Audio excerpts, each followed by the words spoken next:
ஒரு கம்பெனியை வளர்ச்சி பாதையில் கொண்டு செல்வது ஒரு சிஇஓட வேலை. கம்பெனியின் சிஇஓட வேலை அந்த கம்பெனியை வளர்ச்சி பாதையில் கொண்டு செல்ல வேண்டும். அதே மாதிரி ஒரு முதல்வராக உள்ளவர், ஒரு நாட்டின் முதல்வராக உள்ளவர் அந்த நாட்டை வளர்ச்சி பாதையில் கொண்டு போக வேண்டும்.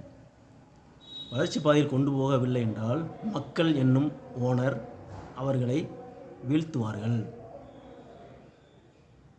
புதிய சிஇஓ கம்பெனி அமைக்கிற மாதிரி மக்களும் புதிய முதல்வரை தேர்ந்தெடுப்பார்கள்.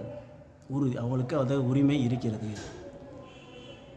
அந்த புது சிஇஓ வளர்ச்சி பாதையில் கொண்டு சென்றால் மக்கள் அவர்களை ஏற்கப் போகிறார்கள். இல்லை என்றால் அவர்களை சீட்டை விட்டு இறக்கிவிடப் போகிறார்கள்.